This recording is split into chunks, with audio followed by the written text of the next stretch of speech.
ഹരേ കൃഷ്ണ. എല്ലാ ഭക്തർക്കും കുന്തി സ്തുതി പഠനത്തിലെ രണ്ടാം ഭാഗത്തിലോട്ട് സ്വാഗതം. യം പ്രൗരചന്ദമനുപേതമപേതകൃത്യം ദ്വൈപായനോ വിരഹകാതരാജുഹാവ പുത്രേതി തന്മയതയാ തരവോഭിനേതു സ്തം സർവഭൂതഹൃദയം മുനിമാനതോസ്മി. ഓം നമോ ഭഗവതേ വാസുദേവായ. തുടർച്ചയായിട്ടുള്ള ശ്ലോകത്തിലോട്ട് കടക്കാം. യഥാ ഋഷികേശ ഖലേന ദേവകീ കംസേന രുദ്ധതി ചിരം സുകർപ്പിത വിമോചിതഹം ച സഹാത്മജ വിഭോ ത്വയൈവ നാദേന മുഹൂർവിപദ്ഗണാത്. ബുദ്ധിസ്തുതി ഭഗവാനെ അഹൈത്വികമായിട്ടുള്ള ഭക്തിയോടുകൂടി ഭഗവാനെ സ്തുതിക്കുകയാണ്. അത്രമാത്രം ഭക്തിയാണ് ആർക്ക്? കുന്തിമാതായ്ക്കുള്ളത്. അപ്പം യഥാ ഋഷികേശ കലേന ദേവകി കംസേന രുദ്ധതി ചിരം സുകർപ്പിത വിമോചിതഹം ച സഹാത്മജ വിഭോ ത്വയൈവ നാഥേന മുഹൂർവിപദ്ഗണാത്. ഇന്ദ്രിയങ്ങളുടെ നാഥനും ദേവാദിദേവനുമായിട്ടുള്ള ഓ ഋഷികേശ, അസൂയാലുവായ കംസനാൽ ദീർഘകാലം തടവിലാക്കപ്പെടുകയും പീഡിപ്പിക്കപ്പെടുകയും ചെയ്ത അങ്ങയുടെ മാതാവായ ദേവകിയെ അങ്ങ് മോചിപ്പിച്ചു. അതുപോലെ തന്നെ എന്നെയും എൻ്റെ മക്കളെയും തുടർച്ചയായുണ്ടായ ഒട്ടനവധി അപകടങ്ങളിൽ നിന്നും അങ്ങ് രക്ഷിക്കുകയും ചെയ്തു. അപ്പം ഇതിൽ പ്രധാനമായിട്ടും പറയുന്നത് ഋഷികേശം. ഋഷിക എന്നാൽ എന്ത്? ഇന്ദ്രിയങ്ങളെന്നും ഈശ എന്ന ഋഷികേശ. ഈശ എന്നാൽ നാഥൻ, ഇന്ദ്രിയങ്ങളുടെ നാഥൻ. നമ്മുടെ ഇന്ദ്രിയങ്ങളുടെ എല്ലാവരുടെ ഇന്ദ്രിയങ്ങളെ ശരിയായ ദിശയിൽ നയിക്കുന്നവനാണ് ആര്? ഭഗവാൻ. അതുകൊണ്ടാണ് ഭഗവാനെ ഋഷികേശൻ എന്ന് ഇവിടെ ഉദ്ദേശിക്കുന്നത്. പിന്നെ മാതൃസ്നേഹം, സ്വന്തം അമ്മയായ ദേവകിയെ കംസന്റെ കാരാഗ്രഹത്തിൽ നിന്ന് മോചിപ്പിക്കുക എന്നുള്ളത് ഭഗവാന്റെ കടമയായിരുന്നു. എന്നാൽ അമ്മായിയായ കുന്തി ദേവിയെയും പാണ്ഡവരെയും ഭഗവാൻ സംരക്ഷിച്ചത് എന്തുകൊണ്ടാണ്? അവരുടെ നിഷ്കളങ്കമായിട്ടുള്ള ഭക്തി കാരണമാണ്. ദേവിമാതായെ അല്ലെങ്കിൽ ഭഗവാന്റെ അമ്മയായിട്ടുള്ള ദേവകിയെ ആ കാരാഗ്രഹത്തിൽ നിന്ന് മോചിപ്പിക്കുക എന്നുള്ളത് ആരുടെ കടമയായിരുന്നു? സ്വന്തം മകൻ എന്നുള്ള രീതിയിൽ ഭഗവാന്റെ കടമയായിരുന്നു. എന്നാൽ കുന്തി ദേവിയെയും പാണ്ഡവരെയും ഭഗവാൻ സംരക്ഷിച്ചത് എന്തുകൊണ്ടാണ്? അവരുടെ നിഷ്കളങ്കമായിട്ടുള്ള ഭക്തി കാരണമാണ്. അപ്പം അത്രമാത്രം എന്തിനേക്കാട്ടിലും വലുതാണ് ഭഗവാനോടുള്ള ഭക്തി എന്ന് പറയുന്നത്. അതും നിഷ്കളങ്കമായിട്ടുള്ള ഭക്തി. പിന്നെ ആപത്തുകളിൽ രക്ഷകൻ, വാരണാവതത്തിലെ അരക്കില്ലം, അതേപോലെ അരക്കില്ലത്തിൽ നിന്ന് അവരെ രക്ഷിച്ചു. അതേപോലെ ദ്രൗപദിയുടെ വസ്ത്രാക്ഷേപ സമയത്ത് അവിടെ നിന്ന് രക്ഷിച്ചു. പിന്നെ അതിലുപരിയായിട്ട് കുരുക്ഷേത്ര യുദ്ധം തുടങ്ങി പാണ്ഡവർ നേരിട്ട ഓരോ ഘട്ടത്തിലും കൃഷ്ണൻ തണലായിട്ട് അവരോടൊപ്പം തന്നെ നിൽക്കുകയുണ്ടായി. അത്രയും കാര്യങ്ങൾ അതാണ് ഒരു ഭക്തി കൊണ്ട് നേടാൻ പറ്റുന്ന പ്രധാനമായിട്ടുള്ള സംഗതികൾ. അല്ലെങ്കിൽ ആ ഭക്തിക്കപ്പുറം ഒന്നും തന്നെ ഈ ലോകത്ത് ഇല്ല. വേറെ ഒരു രീതിയിലും എന്ത് നേടാൻ പറ്റില്ല? ഭഗവാന്റെ കാരുണ്യം നമ്മളിലേക്ക് എത്തില്ല. ഭക്തിയോടുകൂടി ഭഗവാന്റെ മുന്നിൽ നമ്മളെ തന്നെ നമ്മൾ സമർപ്പിച്ചാൽ മാത്രമേ എന്തുണ്ടാവൂ?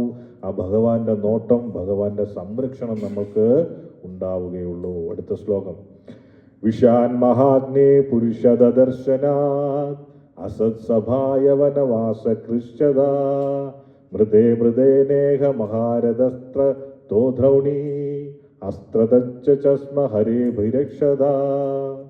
എൻ്റെ പ്രിയപ്പെട്ട കൃഷ്ണ, അങ്ങയുടെ ഭഗവത് സ്വരൂപം വിഷം കലർത്തിയ കേക്കിൽ നിന്നും മഹാ അഗ്നിയിൽ നിന്നും നരഭോജികളിൽ നിന്നും ദുഷ്ടന്മാരുടെ സഭകളിൽ നിന്നും വനവാസകാലത്തെ കഷ്ടപ്പാടുകളിൽ നിന്നും പിന്നെയോ മഹാരഥന്മാര് പോരാടിയ യുദ്ധക്കളത്തിൽ നിന്നും ഞങ്ങളെ രക്ഷിച്ചു. ഇപ്പോൾ ഇതാ അശ്വത്ഥാമാവിന്റെ അസ്ത്രത്തിൽ നിന്നും അവിടുന്ന് ഞങ്ങളെ കാത്തു രക്ഷിച്ചിരിക്കുന്നു.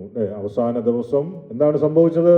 അശ്വത്ഥാമാവ് ചതിയിലോടുകൂടി ബ്രഹ്മാസ്ത്രം പ്രയോഗിക്കുകയുണ്ടായി. അതാണ് ഇവിടെ പറഞ്ഞിരിക്കുന്നത്. അതിൽ നിന്ന് പോലും ഞങ്ങളെ അങ്ങ് കാത്തു രക്ഷിച്ചിരിക്കുന്നു. ഇവിടെ പറയുന്നുണ്ട് അത് വിഷം കലർന്ന കേക്ക് എന്ന് ഉദ്ദേശിക്കുന്നത് എന്താണ്? ഭീമന് നൽകിയ വിഷം ചേർത്ത ഭക്ഷണത്തെയാണത് സൂചിപ്പിക്കുന്നത്. എല്ലാ കാര്യത്തിൽ നിന്നും അവരെ രക്ഷിക്കുകയുണ്ടായി. ഭഗവാന്റെ പരമഭക്തയായിട്ടുള്ള കുന്തിദേവിയും മക്കളും വർഷങ്ങളോളം നേരിട്ട തീഷ്ണമായ പരീക്ഷണങ്ങളെ കുറിച്ചാണ് ഇവിടെ കുന്തിമാത പറയുന്നത്. ദേവകിക്ക് തൻ്റെ സഹോദരനായ കംസനിൽ നിന്ന് ഒരു നിശ്ചിത കാലഘട്ടത്തിൽ മാത്രമേ ബുദ്ധിമുട്ടുകൾ നേരിടേണ്ടി വന്നിട്ടുള്ളൂ, അല്ലേ? സഹോദരിക്ക് കുറച്ചു കാലം മാത്രമാണ് കാരാഗ്രഹത്തിൽ കിടക്കേണ്ടി വന്നതും ബുദ്ധിമുട്ട് അനുഭവിക്കേണ്ടി വന്നതും. എന്നാലോ കുന്തിമാതായുടെ ജീവിതം കഷ്ടപ്പാടുകളുടെ ഒരു പരമ്പര തന്നെയായിരുന്നു. നമ്മളെയൊക്കെ സംബന്ധിച്ചിടത്തോളം അതിൻ്റെ ഒരു അംശം പോലും നമ്മളാരും അനുഭവിക്കുകയില്ലല്ലേ? ഭഗവാന്റെ അടുക്കൽ പോയിട്ട് അമ്പലങ്ങളിൽ പോയിട്ട് പ്രാർത്ഥിക്കും, ഭഗവാനെ ഞങ്ങളെ രക്ഷിക്കണേ. പക്ഷെ ആ ഭഗവാൻ ചിലപ്പോൾ നമ്മളൊരു നിമിഷം അല്ലെങ്കിൽ എന്തെങ്കിലും ഒരു ചെറിയ വേദന നമുക്ക് സംഭവിച്ചു കഴിഞ്ഞാൽ ആ ഭഗവാനെ നമ്മൾ ഉപേക്ഷിക്കും, അല്ലെങ്കിൽ നമ്മൾ വേറെ എന്തെങ്കിലും മാർഗങ്ങൾ സ്വീകരിക്കും. പക്ഷെ ഇവിടെ കുന്തിമാതായുടെ ജീവിതകാലം മൊത്തവും എന്തായിരുന്നു? കഷ്ടപ്പാടുകളായിരുന്നു. ഭീമന് വിഷം വരെ നൽകി. ദുര്യോധനൻ ഭീമനെ കൊല്ലാൻ വേണ്ടിയിട്ട് വിഷം കൊടുത്തു. പിന്നെയോ പാണ്ഡവരെ ചുട്ടുകൊല്ലാൻ വേണ്ടിയിട്ട് അരക്കില്ലത്തിന് തീയിട്ടു. പിന്നെ ദ്രൗപദിയുടെ വസ്ത്രാക്ഷേപം, വനവാസം, ആ കാട്ടിൽ വെച്ച് ഇടമ്പനെ പോലെയുള്ള രാക്ഷസന്മാരുമായിട്ട് പോരാടേണ്ടി വന്നു. കുരുക്ഷേത്ര യുദ്ധം അതിലും കഠിനം. ഭീഷ്മര്, ദ്രോണര്, കർണൻ അങ്ങനെ തുടങ്ങിയ അതിരഥന്മാരോട് ഇവർക്ക് പോരാടേണ്ടതായിട്ട് വന്നു. പിന്നെയോ അവസാനം ബ്രഹ്മാസ്ത്രം. ആ യുദ്ധം കഴിഞ്ഞിട്ടും അശ്വത്ഥാമാവ് ഉത്തരയുടെ ഗർഭത്തിലുള്ള ശിശുവിനെ കൊല്ലുവാൻ വേണ്ടിയിട്ട് ബ്രഹ്മാസ്ത്രം വരെ അയക്കുകയുണ്ടായി. അവിടെയും ആര് രക്ഷകനായി? ഭഗവാൻ അവിടെയും രക്ഷകനായി. ഇത്രയധികം കഷ്ടപ്പാടുകൾ ഉണ്ടായിട്ടും കുന്തിദേവി എന്താണ് പ്രാർത്ഥിച്ചത്? ഭഗവാനെ എനിക്ക് വീണ്ടും വിപത്തുകൾ നൽകിയാലും എന്നാണ്. കാരണം കഷ്ടപ്പാടുകളിൽ നിന്ന് മാത്രമേ നാം ഭഗവാനെ തീവ്രമായി സ്മരിക്കുകയുള്ളൂ എന്നും ആ സ്മരണ ഭഗവാന്റെ സാന്നിധ്യം ഉറപ്പാക്കുമെന്നും അവർക്കറിയാമായിരുന്നു. നമ്മളാണെങ്കിൽ അങ്ങനെ പ്രാർത്ഥിക്കും. നമ്മളെന്താണ് പ്രാർത്ഥിക്കുന്നത്? ഭഗവാനെ ഈ കഷ്ടപ്പാടുകളിൽ നിന്നൊരു മോചനം നൽകണമേ എന്നാണ്. അതും ഭൗതികപരമായിട്ടുള്ള മോചനം. നമ്മൾ പ്രാർത്ഥിക്കുക അത് മാത്രമാണ്. ശരിയാണ്, ഭഗവാൻ നമ്മുടെ കഷ്ടപ്പാട് മാറ്റി കഴിഞ്ഞാൽ നമ്മൾ എന്ത് പറ്റും? നമ്മൾ ആ വഴിക്ക് അങ്ങ് പോകും. ഒരുപാട് അനുഭവങ്ങളുള്ളതാണ്. നമ്മൾ പറയും, ഭഗവാനെ എൻ്റെ കഷ്ടപ്പാടും സാമ്പത്തിക ബുദ്ധിമുട്ടുകളും ഒക്കെ ഒന്ന് എനിക്ക് മാറ്റി തരണം, ഞാൻ എന്നും ഭഗവാന്റെ അടുക്കൽ വന്നോളാം, എനിക്ക് കിട്ടുന്ന പൈസ മൊത്തവും ഞാൻ ഭഗവാന് തന്നോളാം. പക്ഷേ ഇതെല്ലാം സൗഭാഗ്യങ്ങളുമായി കഴിയുന്ന സമയത്ത് എന്ത് പറ്റും? നമ്മൾ ഭഗവാനെ മറക്കും. ഇവിടെ പ്രധാന പാഠം എന്ന് പറയുന്നത് ഈ 2 ശ്ലോകങ്ങൾ എന്താണുള്ളത്? ഭക്തവാത്സല്യം. പാണ്ഡവർക്ക് ആപത്തുകൾ ഉണ്ടായപ്പോഴും ഭഗവാൻ കൂടെ ഉണ്ടായിരുന്നു. ആ കഷ്ടപ്പാടുകളുടെ അർത്ഥം എന്താണ് അവർക്കുണ്ടായ? ഭക്തനെ സംബന്ധിച്ചിടത്തോളം കഷ്ടപ്പാടുകൾ എങ്ങനെയാണ് ഭഗവാനിലേക്ക് കൂടുതൽ അടുക്കാനുള്ള ഒരു അവസരമായിട്ട് എന്ത് കാണണം? ആ ഭക്തൻ കഷ്ടപ്പാടുകളെ കാണണം. അചഞ്ചലമായിട്ടുള്ള വിശ്വാസം. ആ ദ്രൗപദിയെ പോലെ സർവ്വതും സമർപ്പിച്ച് വിളിച്ചാല് ഭഗവാൻ ഓടിയെത്തും. അപ്പം അത്രയും അതാണ് എന്ന് പറയുന്നത് ആ ഭക്തി എന്ന് പറയുന്നത്. അപ്പൊ ചുരുക്കത്തിൽ എന്താണ്? ആപത്തുകൾ വരുമ്പോൾ ഭഗവാൻ നമ്മളെ ഉപേക്ഷിക്കുകയല്ല, മറിച്ച് കൂടുതൽ ചേർത്ത് പിടിക്കുകയാണ് ചെയ്യുന്നത് എന്നാണ്. അപ്പം ആപത്തുകൾ വരുന്ന സമയത്ത് ഭഗവാൻ നമ്മളെ ഉപേക്ഷിക്കുകയല്ല, മറിച്ച് എന്താണ് ചിന്തിക്കേണ്ടത്? മറിച്ച് കൂടുതൽ ചേർത്ത് പിടിക്കുകയാണ് ചെയ്യേണ്ടത് എന്നാണ്. കുന്തി ദേവിയുടെയും പാണ്ഡവരുടെയും ജീവിതം നമുക്ക് കാണിച്ചു തരുന്നത് എന്താണ്? ആ ഒരു അവസ്ഥയാണ്.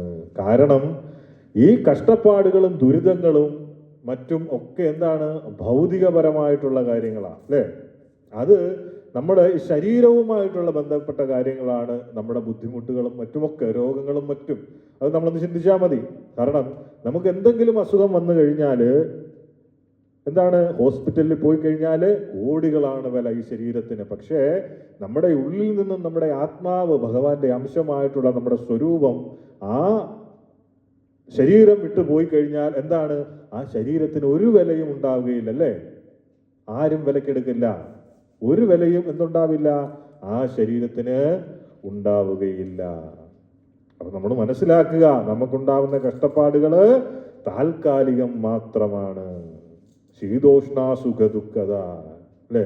ചൂടിന്റെ മഞ്ഞുകാലത്തിന്റെയും വരവും പോക്കും പോലെയാണ് എന്ത്, സുഖവും ദുഃഖവും എല്ലാം തന്നെ. പക്ഷേ ഏതൊരു സന്ദർഭത്തിലും, എന്ത് കഷ്ടപ്പാടിലും ബുദ്ധിമുട്ടിലും ഭഗവാനോടുള്ള ഭക്തി, അഹേതുകമായിട്ടുള്ള ഭക്തി നമ്മൾ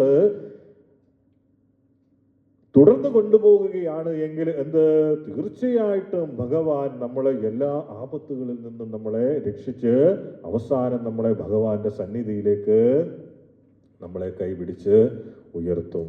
അതാണ് ഭക്തി എന്ന് പറയുന്നത്. അടുത്ത ശ്ലോകം, വിപദ സന്തുത ശാശ്വതത്ര തത്ര ജഗദ്ഗുരോ ഭവതോ ദർശനം യസ്യാത് അപുനാർ പാവദർശനം ഭാവദർശനം.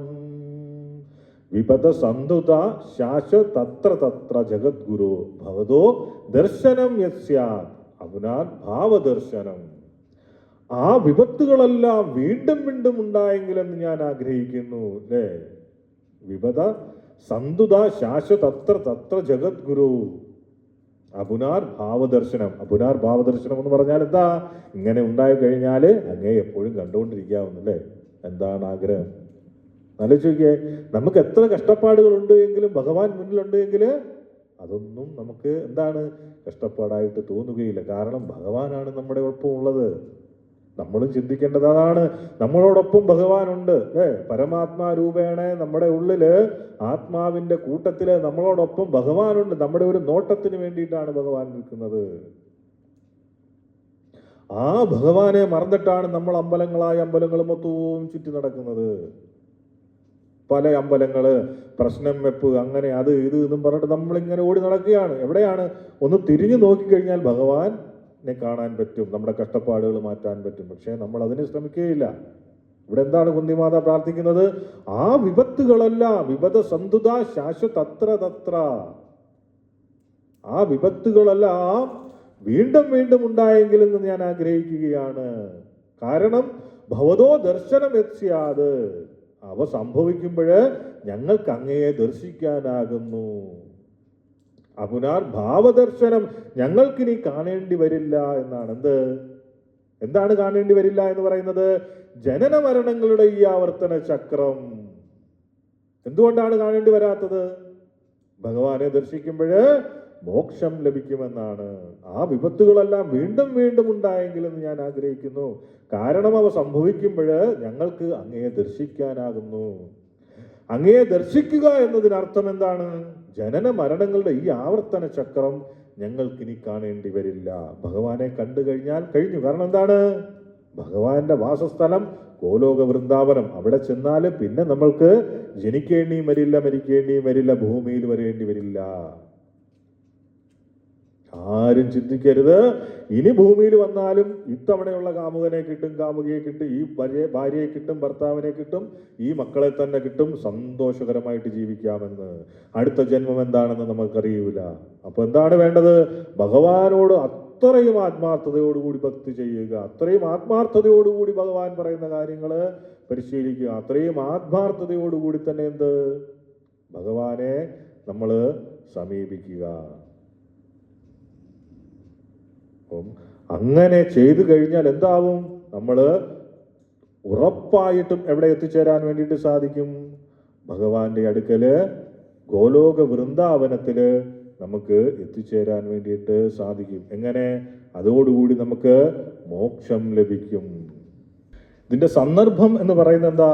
കുന്തി ദേവിയുടെ വാക്കുകളില് വിപദ സന്തുത ശാശ്വത എന്ന് തുടങ്ങുന്നത് ആ പ്രസിദ്ധമായിട്ടുള്ള ശ്ലോകത്തിന്റെ സാരമാണ്. ഐശ്വര്യത്തെക്കാളും സുഖത്തെക്കാളും ഭഗവത് ചിന്ത നൽകുന്ന കഷ്ടപ്പാടുകളെയാണ് ഭക്തര് ശ്രേഷ്ഠമായി കരുതുന്നത് എന്ന വലിയ തത്വമാണ് ഇതിലൂടെ വെളിപ്പെടുത്തുന്നത്. അപ്പം എന്ത് സുഖം കിട്ടിയാലും, എന്ത് ഐശ്വര്യം കിട്ടിയാലും അതിലുപരി എന്താണ്? ആ ഭഗവാന്റെ ചിന്ത നൽകുന്ന കഷ്ടപ്പാടുകളെയാണ് ഭഗവാൻ അല്ലെങ്കിൽ ഭക്തര് ശ്രേഷ്ഠമായിട്ട് കരുതുന്നത്. ഭക്തനെ സംബന്ധിച്ചിടത്തോളം കഷ്ടപ്പാടുകൾ എന്ന് പറയുന്നത് ശാപമല്ല, ബുദ്ധിമുട്ടല്ല, മറിച്ച് അത് അനുഗ്രഹമാണ്. പ്രതിസന്ധികളിലൂടെയാണ് നാം ഭഗവാനെ കൂടുതൽ തീവ്രമായിട്ട് സ്മരിക്കാൻ കഴിയുന്നത്. ഈ സ്മരണയാണ് ജനന മരണ ചക്രത്തിൽ നിന്നുള്ള ഒരു വ്യക്തിയുടെ മോചനം എന്ന് പറയുന്നത്. അപ്പോൾ നമ്മൾ ആ കുന്തി സ്തുതി വെറുതെ നമ്മളൊരു ശ്ലോകം വായിച്ചതിൻ്റെ അർത്ഥം വായിച്ചു പോയിട്ട് കാര്യമില്ല. നമുക്ക് മനസ്സിലാവണം എന്തുകൊണ്ടാണ് കുന്തി ദേവി ഭഗവാനെ സ്തുതിക്കാൻ കാരണം. ഈ ഭൗതിക ലോകം എന്താണ്? പദം പദം യത് വിപദ, ഓരോ ചുവടിലും അപകടങ്ങൾ നിറഞ്ഞ ഒരിടമാണെന്നാണ് ഭഗവാൻ പറയുന്നത്. ഓരോ നമ്മുടെ കാൽ വെപ്പിലും എന്തുണ്ട്? അപകടം നിറഞ്ഞതാണ്. ബുദ്ധി കുറഞ്ഞവരാണ് ഇതിനെ സുഖമായിട്ട് ജീവിക്കാൻ വേണ്ടിയിട്ട് പദ്ധതി ഇടുന്നത്. ഇവിടെ തന്നെയാണ് നമ്മുടെ ജീവിതം മൊത്തവും നമ്മളെ സുഖിക്കാൻ വേണ്ടിയിട്ടാണ് ഭഗവാൻ ഇങ്ങോട്ട് വിട്ടിരിക്കുന്നത്. എന്നാല് ബുദ്ധിയുള്ളവരെന്ത് ചെയ്യും? ഈ ദുഃഖക്കടലിനെ മറികടക്കാന് ഭഗവാന്റെ പാതാരവിന്ദങ്ങളാകുന്ന വഞ്ചിയില് അഭയം തേടും.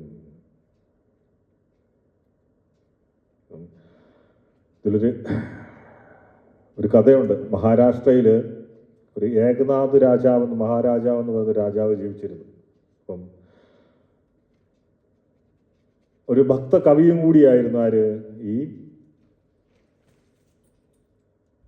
ഏകനാഥ് എന്ന് പറയുന്ന വ്യക്തി. ഇപ്പൊ ഒരിക്കല് ഒരാള് വന്നിട്ട് അദ്ദേഹത്തോട് ചോദിക്കും, സ്വാമി അങ്ങ് എപ്പോഴും ഇത്ര ശാന്തനായിട്ടിരിക്കുന്നത് എന്തുകൊണ്ടാണ് അങ്ങ് ഇത്ര ശാന്തനായിട്ട് ഇരിക്കുന്നത്? എത്ര കഷ്ടപ്പാടുകൾ വന്നിട്ടും അങ്ങയുടെ ജീവിതത്തിൽ വന്നിട്ടും അങ്ങക്ക് ഒരു കുലുക്കം പോലും ഇല്ല, ഒരു പ്രശ്നവുമില്ലാതെ ഞങ്ങൾ ശാന്തമായിട്ടാണ് എല്ലാ കാര്യങ്ങളെയും നേരിടുന്നത്. അത് എന്തുകൊണ്ടാണ് എന്ന് ചോദിക്കുമ്പോൾ ഏകനാഥ് ചിരിച്ചുകൊണ്ട് മറുപടി പറയുന്നത്, അതിനെക്കുറിച്ച് ഞാൻ പിന്നീട് പറയാം. പക്ഷേ ഈ ചോദിച്ച വ്യക്തിയുടെ കൈ എടുത്തിട്ട് അദ്ദേഹം നോക്കും. കൈ നോക്കിയിട്ട് എന്ത് പറയും? എനിക്കൊരു കാര്യം മനസ്സിലായി, അടുത്ത 7 ദിവസത്തിനുള്ളിൽ നീ മരിക്കാൻ പോകുകയാണ്. ഇത് കേട്ടതും ഈ പറഞ്ഞ വ്യക്തി എന്താവും? ആകെ പരിഭ്രമിക്കും. എന്നിട്ട് മരണഭയം അയാളെ പിടികൂടും. മരിക്കുമല്ലോ എന്നുള്ള ഒരു ഭയമായി പോകും. അയാൾ വീട്ടിൽ പോകും, എല്ലാ സുഖഭോഗങ്ങളും ഉപേക്ഷിക്കും. 7 ദിവസവും ഭഗവാനെ മാത്രം വിചാരിച്ച് പ്രാർത്ഥിച്ചു. 7-ാം ദിവസം ഏകനാഥ് ചെയ്യും? അയാളെ കാണാൻ വേണ്ടിയിട്ട് ചെല്ലും. എന്നിട്ട് ഏകനാഥ് ചോദിക്കും, ഈ 7 ദിവസവും നീ എത്ര പ്രാവശ്യം ദേഷ്യപ്പെട്ടു? എത്ര പ്രാവശ്യം നീ മറ്റുള്ളവരെ കുറ്റം പറഞ്ഞു? അദ്ദേഹം പറഞ്ഞു, സ്വാമി, മരണം മുന്നിൽ നിൽക്കുന്ന സമയത്ത് എനിക്ക് മറ്റൊന്നിനെ കുറിച്ചും ചിന്തിക്കാൻ സമയം കിട്ടിയില്ല. ഞാൻ ഭഗവാനെ മാത്രമേ ഓർമ്മിച്ചുള്ളൂ. 7 ദിവസം കൊണ്ട് മരിക്കുമെന്ന് പറഞ്ഞ സ്ഥിതിക്ക് എന്ത് ചെയ്തു അദ്ദേഹം? അവിടെ പോയിട്ട് ഭഗവാനെ മാത്രം സ്മരിച്ചിരുന്നു. ഇത് തന്നെയാണ് ഏകനാഥും മറുപടി പറയും. ഇത് തന്നെയാണ് എൻ്റെയും രഹസ്യവും, എൻ്റെ ജീവിതത്തിൻ്റെ രഹസ്യവും, എൻ്റെ ശാന്തതയുടെ രഹസ്യവും. എൻ്റെ മരണം എപ്പോൾ വേണമെങ്കിലും സംഭവിക്കാം. ഈ കേൾക്കുന്ന ഓരോരുത്തരുടെയും എൻ്റെയും ഉൾപ്പെടെയുള്ളവരുടെ മരണം ഏത് നിമിഷം വേണമെങ്കിലും സംഭവിക്കാം.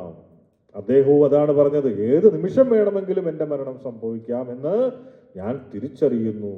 ഈ ലോകം താൽക്കാലികമാണെന്നും കഷ്ടപ്പാടുകൾ വന്നും പോയും ഇരിക്കുമെന്നും എനിക്ക് നല്ല വ്യക്തമായിട്ടറിയാം.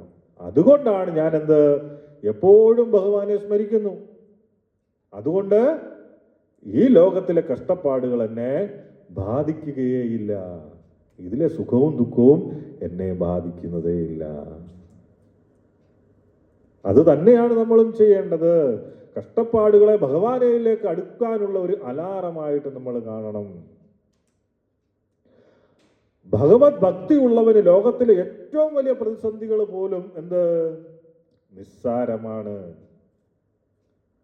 സുഖദുഃഖങ്ങൾക്കിടയിലും ആത്മീയ പുരോഗതി എന്നതായിരിക്കണം ജീവിതത്തിന്റെ ദൗത്യം, മനുഷ്യന്റെ ലക്ഷ്യം, മനുഷ്യജന്മത്തിന്റെ ലക്ഷ്യം എന്ന് പറയുന്നത്. എത്ര സുഖമുണ്ടായാലും എത്ര ദുഃഖമുണ്ടായാലും ആത്മീയ പുരോഗതി നേടുക. എത്ര കോടാനുകോടി പൈസ സമ്പാദ്യമുണ്ടെങ്കിലും ആത്മീയ പുരോഗതിയും ഇല്ലെങ്കിൽ വട്ടപൂജ്യം. പക്ഷെ എത്ര കഷ്ടപ്പാടാണ് എങ്കിലും, എത്ര പൈസ ഇല്ല എങ്കിലും ആത്മീയ പുരോഗതി ഉണ്ട് എങ്കിൽ അതാണ് വിലമതിക്കാൻ പറ്റാത്ത സ്വത്ത്. ചുരുക്കി പറഞ്ഞാൽ നാം ഈ കാണുന്ന കഷ്ടപ്പാടുകൾ, നമുക്കുണ്ടാവുന്ന കഷ്ടപ്പാടുകൾ എന്ത്? മിഥ്യയായിട്ടുള്ള ഒരു സ്വപ്നം, താൽക്കാലികമായിട്ടുള്ള ഒരു സ്വപ്നം മാത്രമാണെന്നും ഭഗവാന്റെ പാതാരവിന്ദങ്ങളിൽ അഭയം പ്രാപിക്കുന്നതാണ് ഏകമായിട്ടുള്ള ശാശ്വത പരിഹാരമെന്നും ഈ ദർശനം നമ്മെ പഠിപ്പിക്കുന്നു. അതുമാത്രമാണ് എന്ത്? ശാശ്വതം. പാണ്ഡവർ കഷ്ടപ്പാടുകളെ സ്വാഗതം ചെയ്തതും എന്തുകൊണ്ടാണ്? അതുകൊണ്ട് മാത്രമാണ്. ജന്മൈശ്വര്യ ശ്രുതശ്രീഭേ ഏധമാനമതപ്പുമാ നൈവർഹതിയ പിതാതും വൈ ത്വാമകിഞ്ചന ഗോചരം. എന്റെ നാഥ, ഭൗതികമായി എല്ലാം നഷ്ടപ്പെട്ടവർക്ക്, അകിഞ്ചനൻ, എല്ലാം നഷ്ടപ്പെട്ടവർക്ക്, ത്വാം അകിഞ്ചന ഗോചരം, അങ്ങയെ എളുപ്പത്തിൽ സമീപിക്കാം. വേറെ ഒന്നുമില്ല എങ്കിൽ ഭഗവാൻ മാത്രമേ ഉള്ളൂ ആശ്രയം. അപ്പൊ നമ്മൾ എന്ത് ചെയ്യും? ഭഗവാന്റെ അടുക്കലേക്ക് പോകും.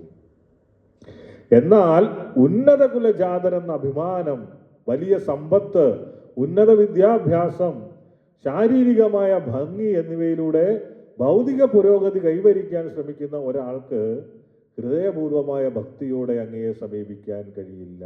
എത്ര മനോഹരമായിട്ടാണ് പറഞ്ഞിരിക്കുന്നത്. ശരിയല്ലേ? അത് തന്നെയാണ് നേരത്തെയും ഞാൻ പറഞ്ഞത്. എന്ത്?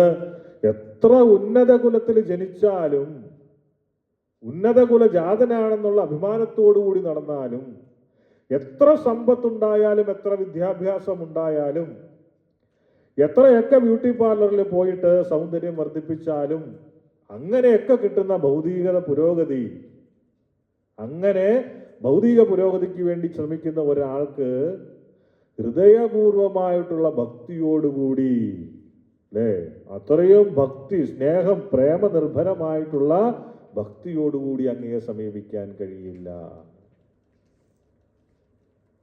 അകിഞ്ചനൻ, ഭൗതികമായിട്ടെല്ലാം നഷ്ടപ്പെട്ടവർക്ക്.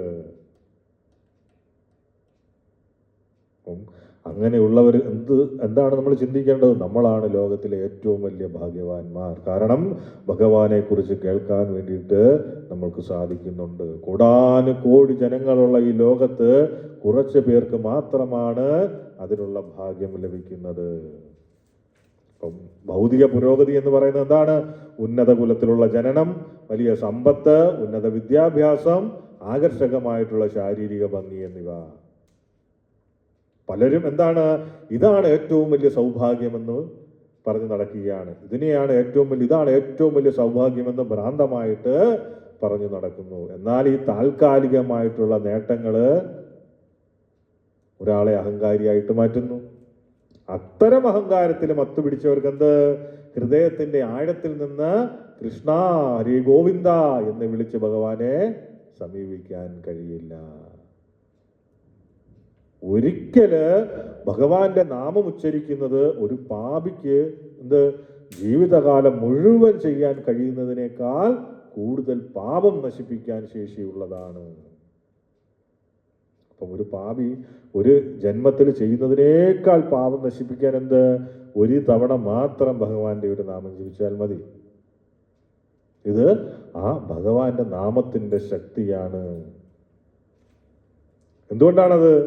ആ വിളി വരുന്നത് ആ ഒരു ആത്മാർത്ഥമായിട്ടുള്ള ഭക്തന്റെ ഉള്ളിൽ നിന്നാണ്. ആത്മാർത്ഥതയോടുകൂടിയാണ് ഭഗവാനെ വിളിക്കുന്നത്.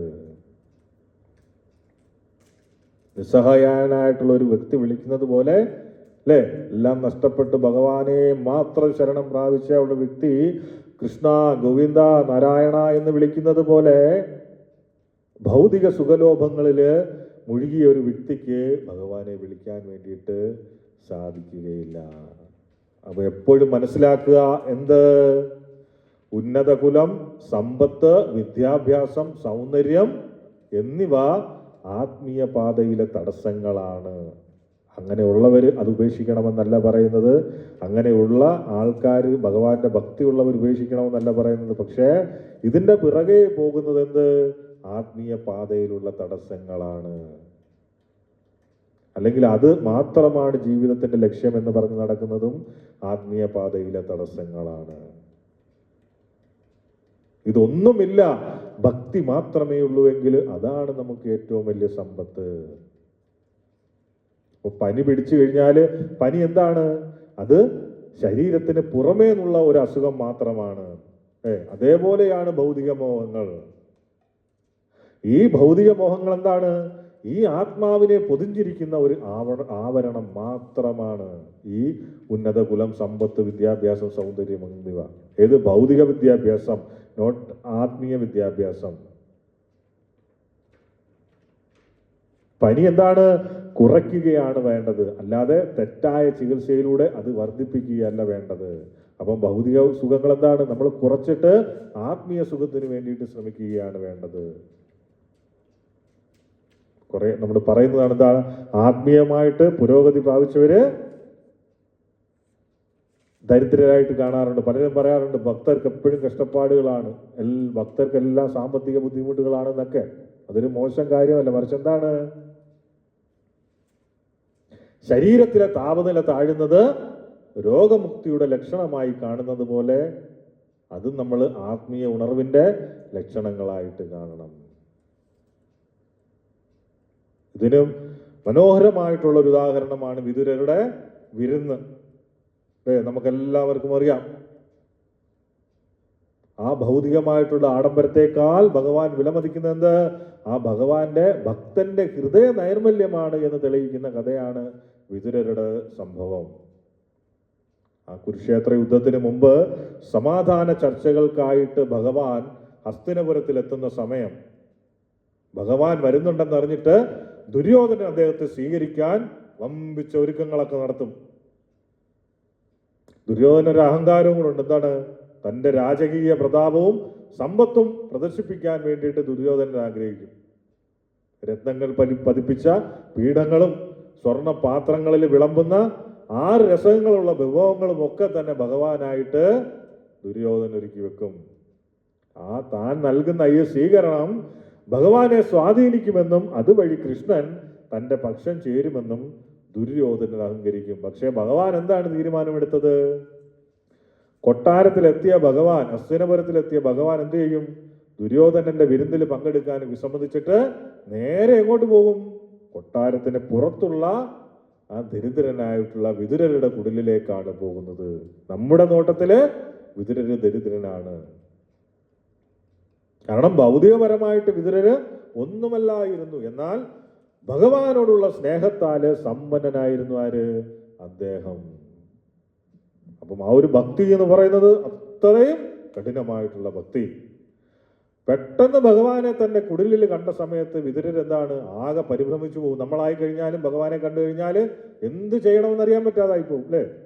അപ്പോൾ സന്തോഷം കൊണ്ട് എന്ത് ചെയ്യണമെന്നറിയാതെ അദ്ദേഹം വീട്ടിലുണ്ടായിരുന്ന പഴങ്ങൾ, പ്രത്യേകിച്ച് എന്ത് പഴം, വാഴപ്പഴം ഭഗവാന് നൽകാൻ വേണ്ടിയിട്ട് തുടങ്ങും. ആ ഭഗവാനെ നോക്കി നിന്ന വിഭ്രാന്തിയില് വിതുരര് ഭഗവാൻ എന്ത് ചെയ്യും? പഴത്തിന്റെ തൊലി കൈവച്ചിട്ട് പഴം കളയും. അറിയാതെ തൊലി എടുത്ത് ആർക്ക് നൽകും? ഭഗവാന് നൽകും. ഭഗവാനാകട്ടെ ലോകത്തിലേക്കും വെച്ച് ഏറ്റവും രുചിയുള്ള അമൃത കിട്ടിയതുപോലെ ആയിരുന്നു. അങ്ങനെ രുചിച്ചുകൊണ്ട് ആ പഴത്തൊലി വാങ്ങിച്ച് അത്രയും ആസ്വദിച്ച് അദ്ദേഹം കഴിച്ചു, ഭഗവാൻ കഴിച്ചു. അപ്പം ആ ഭൗതികമായിട്ട് നോക്കിക്കഴിഞ്ഞാൽ അത് വെറും വേസ്റ്റ്. എന്നാല് അതിനുള്ളിൽ എന്തുണ്ടായിരുന്നു? കലർപ്പില്ലാത്ത വിതുരരുടെ ഭക്തി, വിതുരരുടെ സ്നേഹം എവിടെ ഉണ്ടായിരുന്നു? ആ പഴത്തൊലിയില്, അല്ലേ? അതാണ് ആർക്ക് വേണ്ടത്? ഭഗവാന് വേണ്ടത്. ഭാവം ഗ്രാഹി ജനാർദ്ദന. നമ്മുടെ ഒന്നും വേണ്ട, നമ്മുടെ ഭാവം. നല്ല ഭാവത്തോടുകൂടി എന്ത് നൽകിയാലും ആര് സ്വീകരിക്കും? ഭഗവാൻ സ്വീകരിക്കും. ദുര്യോധന സമ്പത്തും കുലമഹികയും വിദ്യാഭ്യാസവും എല്ലാം ഉണ്ടായിരുന്നു. എന്നാല് ആ ആസ്തികളെല്ലാം എന്ത് ചെയ്യും? അവനെ അഹങ്കാരിയാക്കി. തൻ്റെ സമ്പത്ത് കൊണ്ട് പോലും സമ്പത്ത് കൊണ്ടും ആഡംബരം കൊണ്ടും ദൈവത്തെ വിലക്കെടുക്കാമെന്ന് ആര് വിചാരിച്ചു? ദുര്യോധനൻ വിചാരിച്ചു.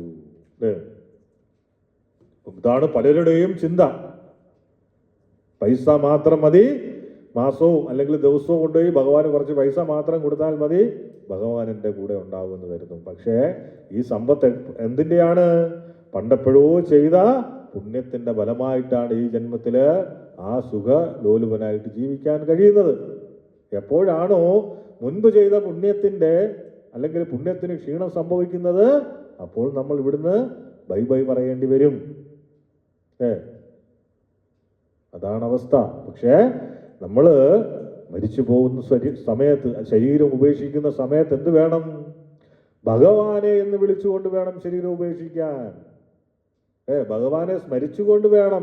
അതാണ് ഈ ഒരു മനുഷ്യ ജന്മത്തിന്റെ ഉദ്ദേശം. അതിനെന്ത് വേണം? കലർപ്പില്ലാത്ത സ്നേഹം, കലർപ്പില്ലാത്ത ഭക്തിയോടുകൂടി ഭഗവാനെ സമീപിക്കണം. അതിന് ആ ഹൃദയം ശുദ്ധീകരിച്ച് വെക്കണം. നമ്മുടെ ഹൃദയം ശുദ്ധീകരിച്ച് നമ്മൾ വെക്കണം. അവിടെയാണ് വിതുരരുടെ മേന്മ, കുന്തിദേവിയുടെ മേന്മ. വിതുരർക്ക് ഇതൊന്നും ഉണ്ടായിരുന്നില്ല. ഭൗതികമായ ഈ കുറവുകൾ അദ്ദേഹത്തെ എന്താക്കി? വിനീതനാക്കി. ആ വിനയത്തിൽ നിന്നാണ് ഗുണമുള്ള ഭക്തി ജനിക്കുന്നത്. നമോ കിഞ്ചന വിത്തായ നിവൃത്ത ഗുണവൃത്തയേ ആത്മരാമായ ശാന്തായ കൈവല്യ പദയേ നമഃ. നമോ കിഞ്ചന വിത്തായ, നമോ കിഞ്ചന വിത്തായ നിവൃത്ത ഗുണവൃത്തയേ ആത്മരാമായ ശാന്തായ കൈവല്യ പദയേ നമഃ. ഭൗതിക നേട്ടങ്ങളെല്ലാം ഉപേക്ഷിച്ചവർക്ക് നമോ അകിഞ്ചന വിത്തായ, അകിഞ്ചനൻ ഭൗതിക നേട്ടങ്ങൾ ഉപേക്ഷിച്ചവർക്ക്, നിവൃത്ത ഗുണവൃത്തയെ ആത്മരാമായ ശാന്തായ കൈവല്യപദയേ നമ. ഭൗതിക നേട്ടങ്ങളെല്ലാം ഉപേക്ഷിച്ചവർക്ക് മാത്രം സ്വന്തമായി അങ്ങേ ഞാൻ പ്രണമിക്കുന്നു. ഭൗതിക നേട്ടങ്ങൾ ഉപേക്ഷിച്ചവർക്ക് മാത്രം സ്വന്തമായിട്ടുള്ള അല്ലയോ ഭഗവാനെ അങ്ങേ ഞാൻ പ്രണമിക്കുന്നു. ഭൗതിക പ്രകൃതിയുടെ ഗുണങ്ങളോ, ഭൗതിക പ്രകൃതിയുടെ ഗുണങ്ങൾ ത്രിഗുണങ്ങൾ ഏതൊക്കെയാണ്? സത്വരജസ് തമോ ഗുണങ്ങൾ. അവയുടെ പ്രവർത്തനങ്ങളോ അങ്ങേ ബാധിക്കുന്നില്ല. ഇതൊന്നും ബാധിക്കാത്തവനാണ് ആര്? ഭഗവാൻ. അങ്ങ് തന്നിൽ തന്നെ സംതൃപ്തനാണ്. ആത്മരാമൻ, ആത്മാരാമൻ അങ്ങ് അങ്ങിൽ തന്നെ സംതൃപ്തനാണ്. അതിനാൽ അങ്ങ് ഏറ്റവും ശാന്തനുമാണ്.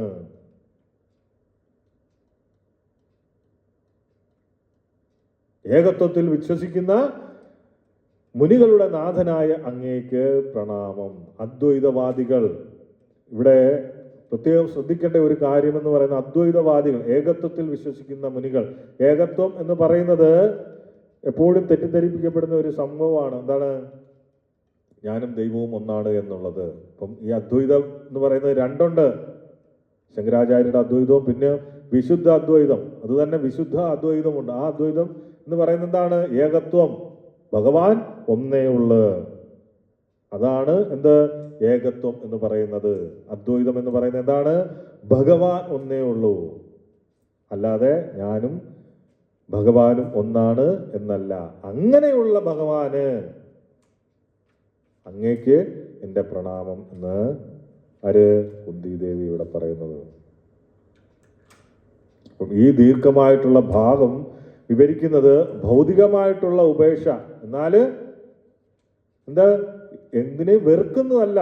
നമ്മൾ ഭൗതികപരമായിട്ടുള്ള എല്ലാം ഉപേക്ഷിക്കുക എന്ന് പറഞ്ഞു കഴിഞ്ഞാൽ വെറുപ്പല്ല അവിടെ ഉദ്ദേശിക്കുന്നത്. മറിച്ച് അതിലും വലുതെന്തോ കിട്ടാനുണ്ട്, അതുകൊണ്ട് നമ്മൾ ചെറിയ കാര്യങ്ങൾ ഉപേക്ഷിക്കുന്നു. ആ രീതിയിൽ വേണം.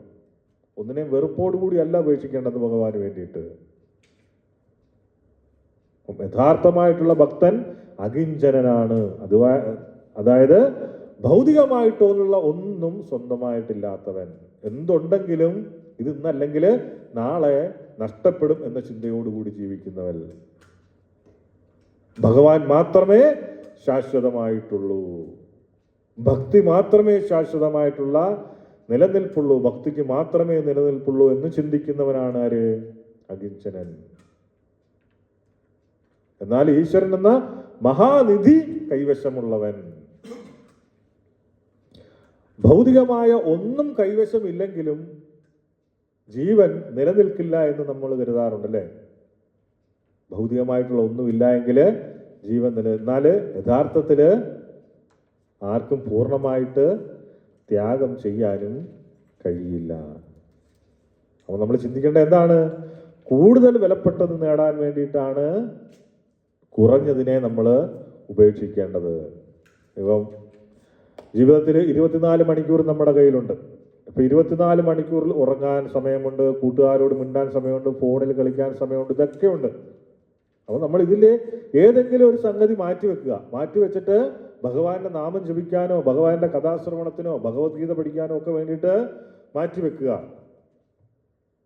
അപ്പൊ നമ്മൾ എന്താണ് ചിന്തിക്കേണ്ടത്? ആ കാര്യം താൽക്കാലികം, ഇന്നല്ലെങ്കിൽ നാളെ നഷ്ടപ്പെടേണ്ട കാര്യമാണ്. പക്ഷേ നമ്മളിപ്പോ ചെയ്യാൻ പോകുന്ന സംഗതി എന്താണ്? ഏറ്റവും ഉയർന്ന കാര്യമാണ്. അതിനു വേണ്ടിയിട്ടാണെന്ത് ആ മറ്റു സംഗതി നമ്മൾ ഉപേക്ഷിച്ചത്. അപ്പം ഒരു ഭക്തൻ ഭൗതിക ലോകം ഉപേക്ഷിക്കുന്നത് എന്തിനു വേണ്ടിയിട്ടാണ്? ആത്മീയമായിട്ടുള്ള ഉന്നമനത്തിന് വേണ്ടിയിട്ട്.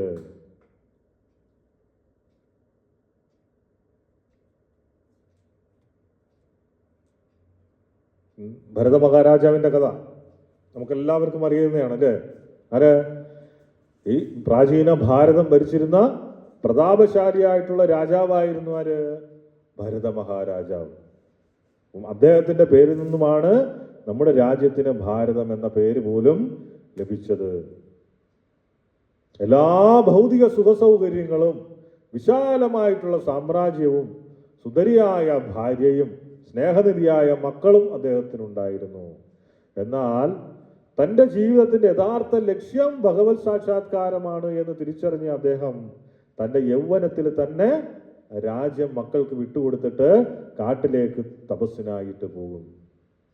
ഒരു ചക്രവർത്തിക്ക് ലഭിക്കാവുന്ന സകല പ്രതാപങ്ങളും അദ്ദേഹം ഉപേക്ഷിച്ചത് എന്തിനു വേണ്ടിയിട്ടാണ്? അതിനും വലിയ ആത്മീയമായിട്ടുള്ള നിധി നേടാൻ വേണ്ടിയിട്ട്. ഒരിക്കൽ അദ്ദേഹം തപസ് ചെയ്യുന്ന സമയത്ത്, തപസ്സിൽ മുഴുകിയിരുന്ന സമയത്ത് നദിയിൽ വെള്ളം കുടിക്കവേ ഒരു സിംഹത്തിന്റെ ഗർജനം കേട്ട് ഭയന്ന ഒരു മാൻകുട്ടി എന്താണ് ആ നദിയിൽ വീഴും. ആ ഭരത മഹാരാജാവ് ആ മാനിനെ രക്ഷിച്ച് തൻ്റെ ആശ്രമത്തിൽ കൊണ്ടുവരും. ക്രമേണ ഭഗവാനോടുള്ള ഭക്തിയേക്കാൾ എന്താവും? അദ്ദേഹത്തിന് ആ മാനിനോട് മമത കൂടും. എപ്പോഴും നോക്കിയാലും ആ മകന്റെ ചിന്തയാണ്. ആലോചിച്ച് നോക്കിയേ, ആത്മീയമായിട്ട് ഒരുപാട് ഉയർന്ന വ്യക്തിയായിരുന്നു അദ്ദേഹം. അദ്ദേഹത്തെ ഒരു ചെറിയ ഭൗതിക ബന്ധം ആ താഴേക്ക് വലിച്ചു. അവസാന നിമിഷം എന്താണ് സംഭവിച്ചത്? അദ്ദേഹം നടന്നു പോകുമ്പം ഒരു കിടങ്ങിലേക്ക് വീഴും. ആ മാനിനെ ചിന്തിച്ചുകൊണ്ടാണ് ശരീരം ഉപേക്ഷിക്കുന്നത്. അതിനാൽ പിറ്റേ ജന്മത്തിൽ അദ്ദേഹം ഒരു മാനായിട്ട് ജനിക്കേണ്ടി വരും. പക്ഷേ പൂർവജന്മത്തിൽ നല്ല ഒരു ഭക്തനായതുകൊണ്ട് അദ്ദേഹത്തിന് ആ ചിന്ത ഉണ്ടായിരുന്നു, അറിവ് നഷ്ടപ്പെട്ടിരുന്നില്ല. അതിനാൽ അദ്ദേഹം ആ മാന്റെ രൂപത്തിൽ വരുന്ന സമയത്ത് പട്ടിണി കിടന്നിട്ട് ശരീരം ഉപേക്ഷിക്കും. യഥാർത്ഥമായിട്ടുള്ള അകിഞ്ചനൻ മൂന്നാമത്തെ ജന്മത്തില് അദ്ദേഹം ഒരു ബ്രാഹ്മണ കുടുംബത്തില് ജഡഭരതനായിട്ട് ജനിക്കും. ഭൗതികമായിട്ടുള്ള ഒന്നും തന്നെ ആത്മീയ പാതയെ തടസ്സപ്പെടുത്താൻ പാടില്ല എന്നായിരുന്നു അദ്ദേഹം ഉറപ്പിച്ചുകൊണ്ടായിരുന്നു ജീവിച്ചത്. അതുകൊണ്ട് പുറമേ നോക്കുന്നവർക്ക് എന്ത് തോന്നും? അദ്ദേഹം ഒരു മന്ദബുദ്ധി, ഇല്ലേ, ജഡം. അതുകൊണ്ടാണ് ജഡഭരതൻ എന്ന് പേര് കിട്ടിയത്. അദ്ദേഹം ആരോടും സംസാരിക്കില്ല, വൃത്തിയുള്ള വസ്ത്രം ധരിക്കില്ല, ആരും നൽകുന്ന ആദരവും അദ്ദേഹം ആഗ്രഹിക്കുന്നില്ല.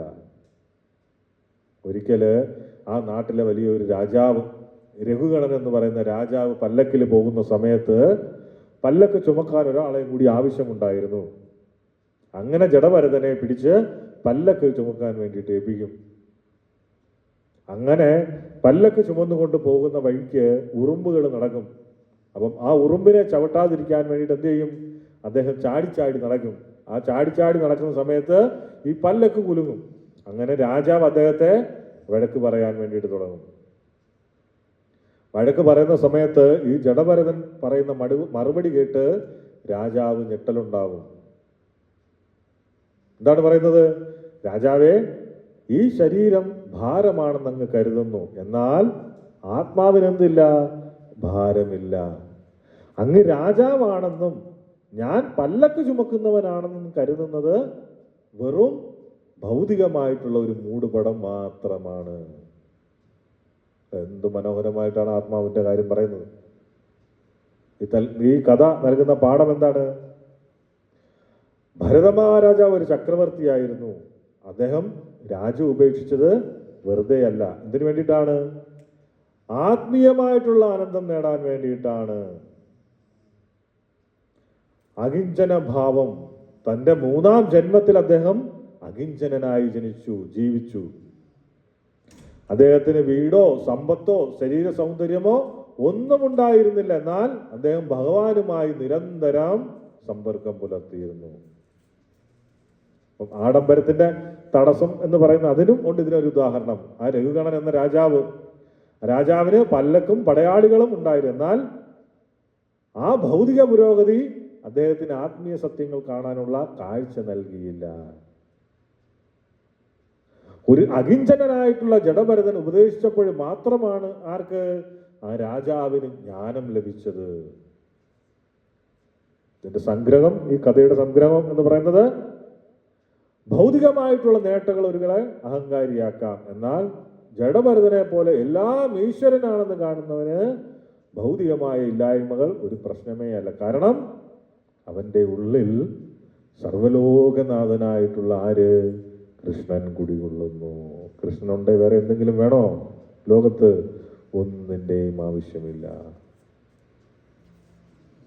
മന്യേ ത്വാ കാലമീശാനം അനാദിനിധനം വിഭും സമം കാരന്തം സർവത്ര ഭൂതാനം യാൻമിതകലി. എന്റെ നാഥ, അവിടുന്ന് ആദിയും അന്തവുമില്ലാത്തവനും സർവവ്യാപിയും പരമനിയന്താവുമായ അനന്തകാലമാണെന്ന് ഞാൻ മനസ്സിലാക്കുന്നു. അങ്ങയുടെ കാരുണ്യം വിതരണം ചെയ്യുന്നതിൽ അങ്ങ് എല്ലാവരോടും തുല്യനാണ്. എന്നാൽ ജീവികൾക്കിടയിലുള്ള കലഹങ്ങളും വിവേചനങ്ങളും അവരുടെ ഭൗതികമായ സാമൂഹിക ഇടപെടലുകൾ മൂലമുണ്ടാകുന്നതുമാണ്. ഇതിനെ മനസ്സിലാക്കാൻ വേണ്ടിയിട്ട് ഒരു ചെറിയ ഉദാഹരണം. സൂര്യൻ ആകാശത്ത് ഇങ്ങനെ ഉദിച്ചു നിൽക്കുന്നു. ഇപ്പോഴെന്താവും? സൂര്യപ്രകാശം ഭൂമിയിലെ എല്ലാ വസ്തുക്കളിലും ഒരുപോലെയാണ് പതിക്കുന്നത്, അല്ലെ? അതിന് കൊട്ടാരമെന്നോ കുടിലെന്നോ ഒരു വ്യത്യാസവും ഉണ്ടാവില്ല. സൂര്യൻ എല്ലാവരോടും തുല്യനാണ്. എന്നാൽ നമ്മൾ വ്യത്യസ്ത നിറത്തിലുള്ള ഗ്ലാസ് പാത്രങ്ങൾ വെളിയിൽ വെക്കുകയാണ് എങ്കിൽ എന്ത് സംഭവിക്കും? ചുവന്ന പാത്രത്തില് പ്രകാശം ചുവപ്പായിട്ട് തോന്നും, പച്ച പാത്രത്തിൽ അത് പച്ചയായിട്ട് തോന്നും. പാത്രം ഇരുണ്ടതാണെങ്കിൽ ഉള്ളില് പ്രകാശം കാണുകയില്ല. ഇവിടെ എന്താ? സൂര്യന് മാറ്റമില്ല, പ്രകാശത്തിനും വിവേചനമില്ല. മാറ്റം വരുന്നത് ആർക്കാണ്? ആ പാത്രങ്ങൾക്കാണ്. അതുപോലെ ഭഗവാൻ എല്ലാവരോടും തുല്യത കാണിക്കുന്നു, തുല്യമായിട്ടുള്ള കരുണ കാണിക്കുന്നു. പക്ഷെ പ്രശ്നം എന്താണ്? പാത്രങ്ങളാണ് പ്രശ്നം, നമ്മളാണ് പ്രശ്നം, നമ്മുടെ ഭൗതിക പ്രവർത്തികളാണ് പ്രശ്നം. പ്രവർത്തികൾ, സ്വഭാവം, അഹങ്കാരം, ഇതാണെന്ത്? നമ്മുടെ ഉള്ളിലുള്ള പാത്രത്തിന്റെ നിറം എന്നിവയ്ക്കനുസരിച്ചാണ് നാം ആ കരുണാമയനായിട്ടുള്ള ഭഗവാൻ, ആ കരുണാമയനായിട്ടുള്ള ഭഗവാന്റെ കരുണയെ സ്വീകരിക്കുന്നത്. മനുഷ്യർക്കിടയിലുള്ള കലഹങ്ങൾ അവരുടെ ഭൗതികപരമായിട്ടുള്ള ഈ പാത്രങ്ങളുടെ വ്യത്യാസം കൊണ്ട് ഉണ്ടാവുന്നതാണ്, അല്ലാതെ ഭഗവാന്റെ പക്ഷാഭേദം കൊണ്ടുള്ളതല്ല. നമ്മളാണ് ചിന്തിക്കുന്നത് നമുക്ക് ഭഗവാനെ വേണോ എങ്കിൽ ഭഗവാൻ ആ രീതിയിൽ, ഏത് രീതിയിലാണ് വേണ്ടത് ആ രീതിയിൽ നമ്മളോട് നിൽക്കും ഭഗവാൻ നിഷ്പക്ഷനാണ്. കാരണം എന്തുകൊണ്ടാ? ഭഗവാന്റെ അംശമാണ് നമ്മൾ. ഓരോ ജീവജാലങ്ങളും ഭഗവാന്റെ അംശമാണ്. പട്ടിയോ പൂച്ചയോ പാറ്റയോ എലിയോ ആനയോ സിംഹമോ മനുഷ്യനോ എല്ലാം ഭഗവാന്റെ അംശമാണ്. ഭഗവാൻ നിഷ്പക്ഷനാണ്.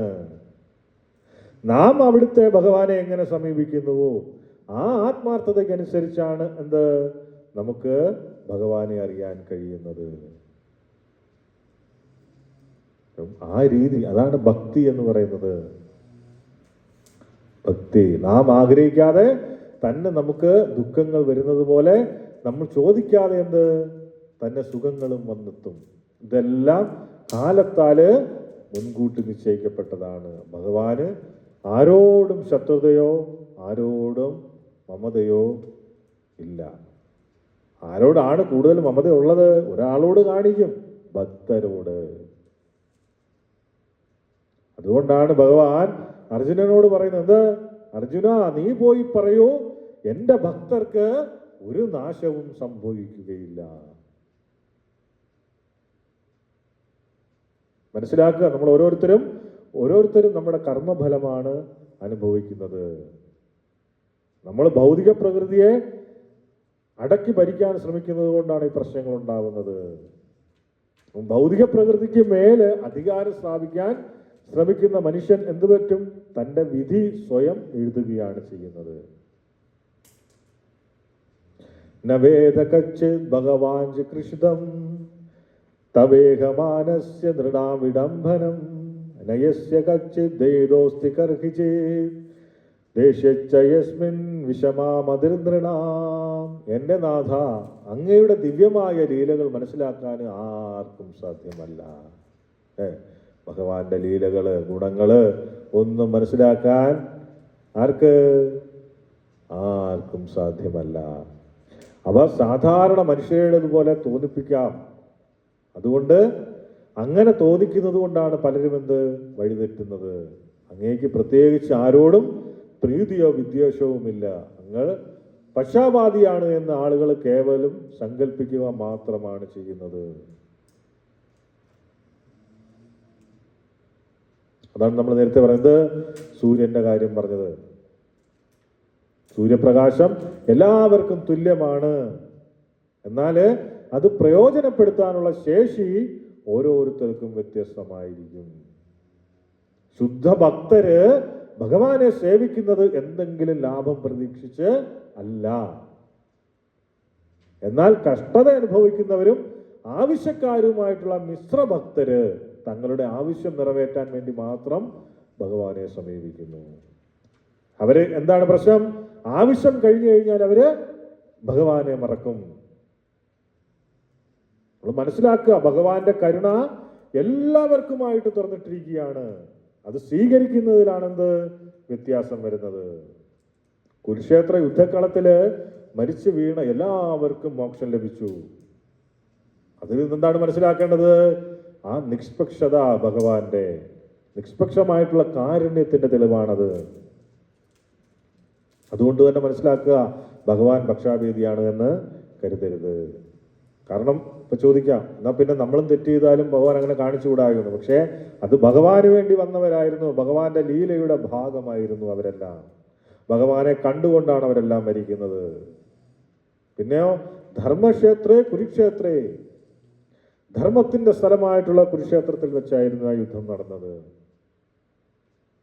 ആകാശത്ത് മഴ പെയ്യുന്ന സമയത്ത് സൂര്യപ്രകാശം, ആ ജലത്തുള്ളികൾ വീഴുന്ന സ്ഥലങ്ങളിലെല്ലാം സൂര്യപ്രകാശം കടന്നു പോകും.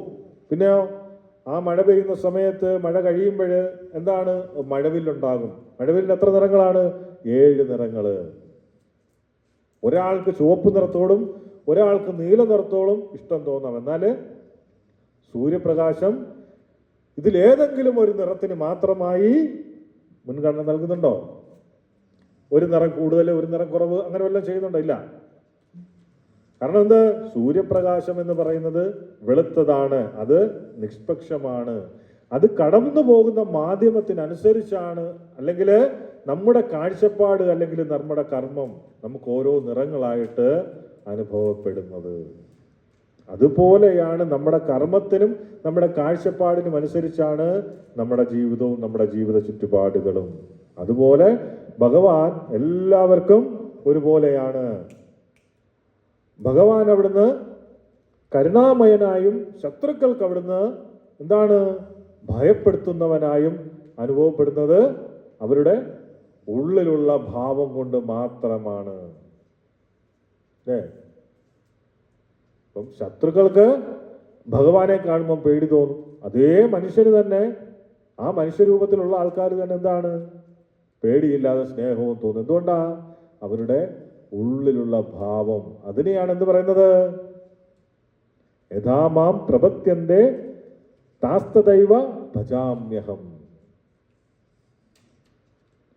താം തദൈവ ഭജാമ്യഹം. ആര് എന്നെ എങ്ങനെ ഭജിക്കുന്നുവോ, യഥാമാം പ്രപദ്യന്തേ, യഥാമാം പ്രപദ്യന്തേ താസ്തദൈവ ഭജാമ്യഹം. ആര് എന്നെ എങ്ങനെ ഭജിക്കുന്നുവോ അവർക്ക് ഞാൻ അങ്ങനെയായിത്തീരുന്നു. അതിനനുസരിച്ച് ഞാൻ അവരോട് നിൽക്കും. എന്നാണ് ഭഗവാൻ ഭഗവത്ഗീതയിൽ പറയുന്നത്. ഭഗവാൻ ഒരു കണ്ണാടി പോലെയാണ്. നാം ചിരിച്ചുകൊണ്ട് കണ്ണാടിയെ നോക്കിയാൽ പ്രതിബിംബവും എന്താവും? ചിരിച്ചുകൊണ്ടിരിക്കും. നാം ദേഷ്യത്തോടെ നോക്കിയാൽ അതും ദേഷ്യപ്പെടും. കണ്ണാടിക്ക് ആരോടെങ്കിലും പക്ഷാഭേദമുണ്ടോ? ഇല്ല. കണ്ണാടി ഒരുപോലെയാണ്. അത് നമ്മുടെ തന്നെ ഭാവത്തെ തിരിച്ചു നൽകുന്നു എന്ന് മാത്രം. അതുകൊണ്ടാണ് പറയുന്നത്, പലരും പറയാറുണ്ട്, എനിക്ക് ഭഗവാനോട് ഇഷ്ടമില്ല, ഞങ്ങൾക്ക് വേറെ സ്ഥലത്ത് പോയാലാണ് ഏറ്റവും കൂടുതൽ കിട്ടുന്നത്, അല്ലേ, വേറെ അനുഭവങ്ങൾ ഉണ്ടാകുന്നത്. അങ്ങനെയല്ല. നമ്മൾ എങ്ങനെയാണോ ഭഗവാനോട് നിൽക്കുന്നത് അതേ രീതിയിലായിരിക്കും തിരിച്ചും. ഒരു കാര്യം മനസ്സിലാക്കുക, മോക്ഷപ്രാപ്തി വേണമെങ്കിൽ ആ പാതാരവിന്ദങ്ങളില്, ശ്രീകൃഷ്ണ ഭഗവാന്റെ പാതാരവിന്ദങ്ങളില് എന്താണ്, ശരണാഗതി പ്രാപിച്ചാൽ മാത്രമേ മോക്ഷം കിട്ടൂ. കാരണം എന്തുകൊണ്ടാ? ദേവാദിദേവൻ നമുക്ക് കിട്ടുന്ന എല്ലാ സൂര്യപ്രകാശവും അല്ലെങ്കിൽ മഴയും എന്തും സുഖ സൗകര്യങ്ങളും ഈ പ്രകൃതിയും എല്ലാം എവിടുന്നാണ് കിട്ടുന്നത്? ആ ഭഗവാനിൽ നിന്നാണ് വരുന്നത്. ആ ഭഗവാനാണ് എല്ലാം നൽകുന്നത്. അപ്പം ആ ഭഗവാനെ നേരിട്ട് ഭജിക്കുക.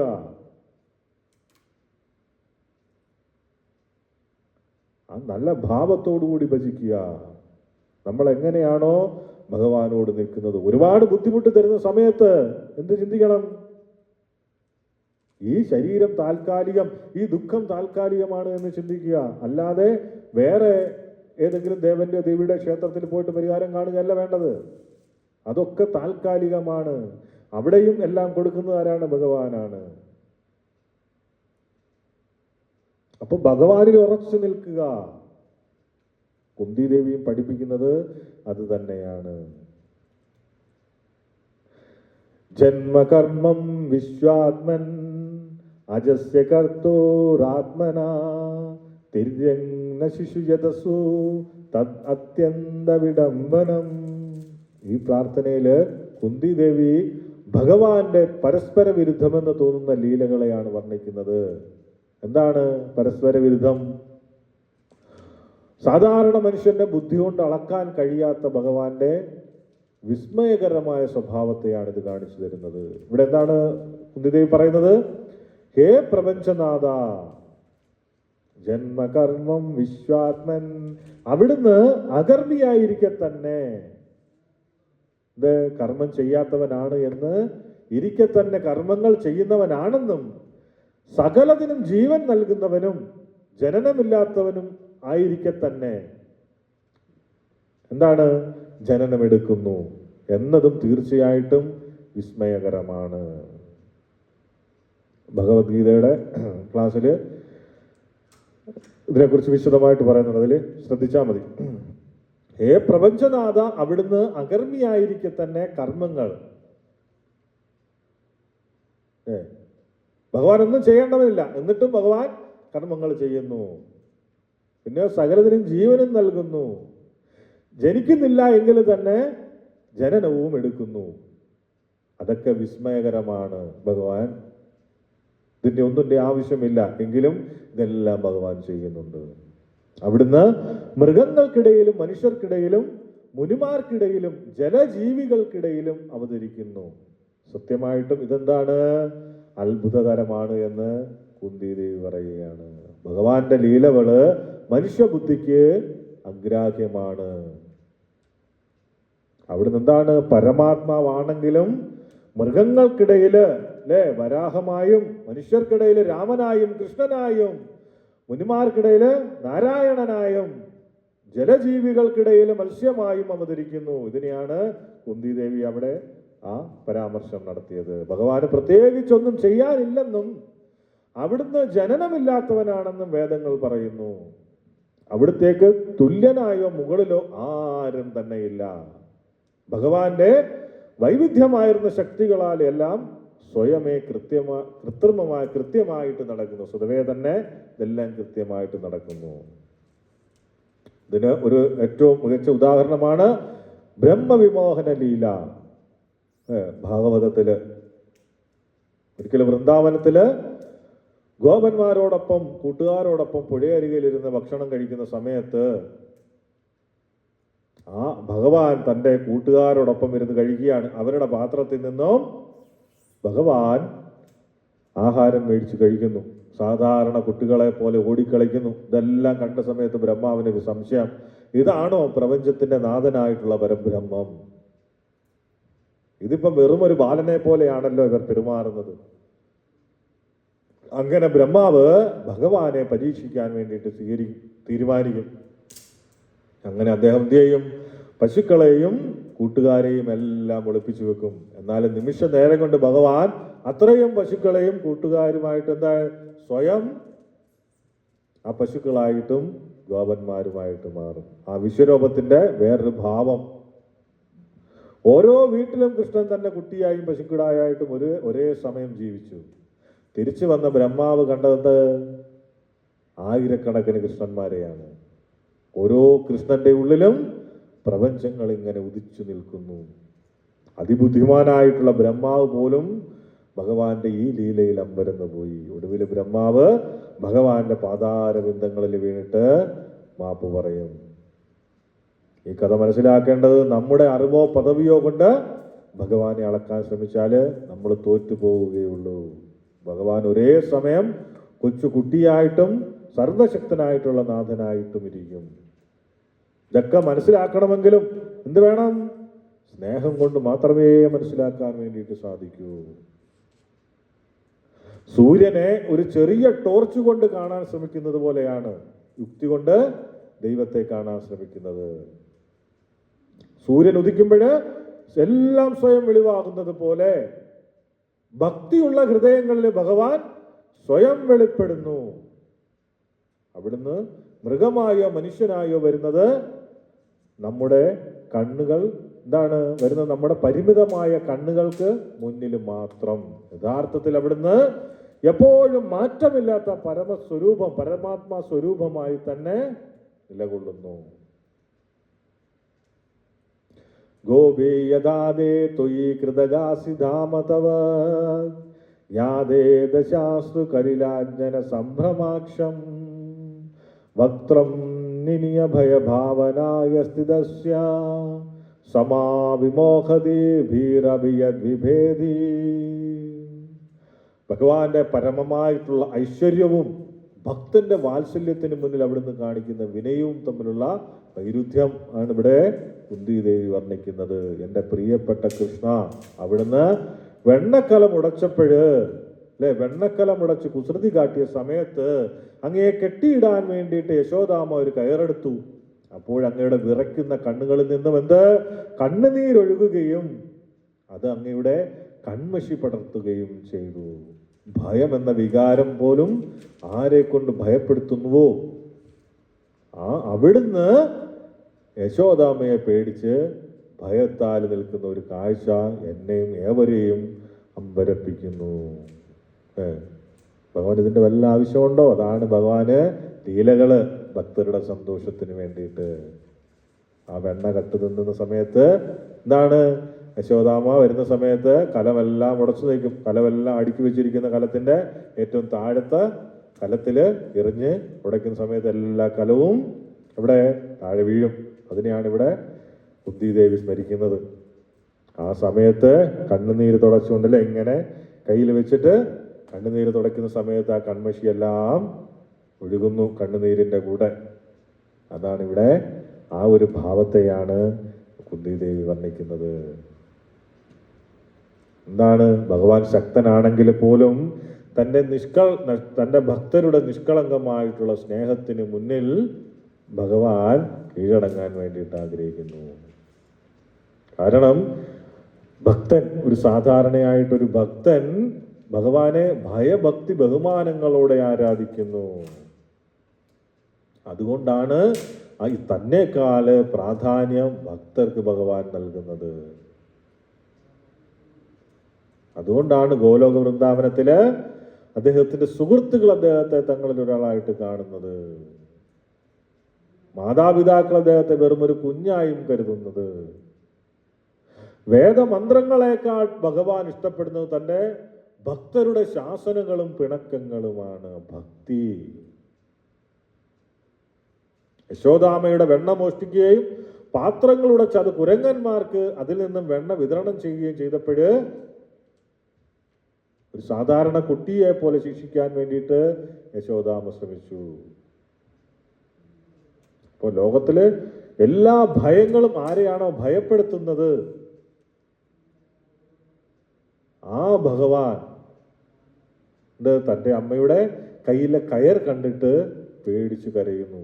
അത് കുന്തി ദേവിയെ അമ്പരപ്പിക്കുന്നു. ആ ഭയം, ഏറ്റവും വലിയ ഭയം പോലും ആരെയാണ് പേടിക്കുന്നത്? ആ ഭഗവാനെയാണ് പേടിക്കുന്നത്. ആ ഭഗവാനാണ് എന്ത് യശോദാമ്മയുടെ മുന്നിൽ നിന്ന് കരയുന്നത്. സ്നേഹം, ഭക്തി, അതിന് വെല്ലാൻ ഈ ലോകത്തില് ഒന്നും തന്നെയില്ല.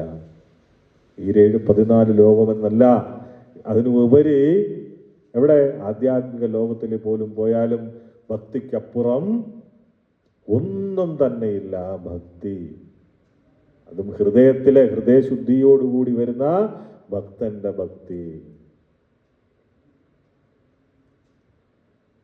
ഒരു കഥ കൂടി പറയാം. ശ്രീധാമയും ഭഗവാനും സുഹൃത്തുക്കളുടെ ഭഗവാൻ എത്രമാത്രം കരുതുന്നു എന്നതിന്. അപ്പം യശോദാമ്മയുടെ മാതൃവാത്സല്യം പോലെ തന്നെ ഭഗവാൻ ആസ്വദിച്ച ഒന്നായിരുന്നത് വൃന്ദാവനത്തിലെ കൂട്ടുകാരോടൊപ്പം, അല്ലെങ്കിൽ കൂട്ടുകാരുടെ സ്നേഹം. ശ്രീധാമനും കൃഷ്ണനും തമ്മിലുള്ള ഒരു ലീല.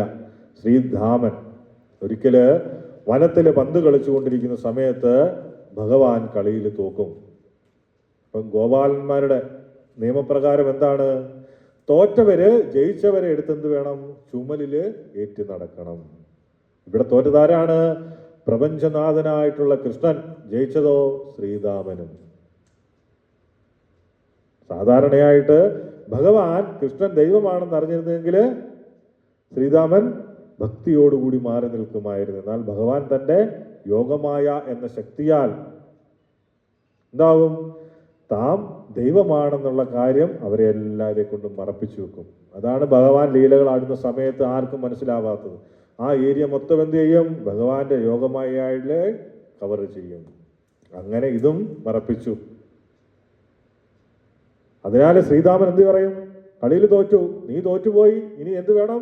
നമ്മുടെ നിയമം പോലെ നീ എന്നെ ചുമലിലേറ്റണം.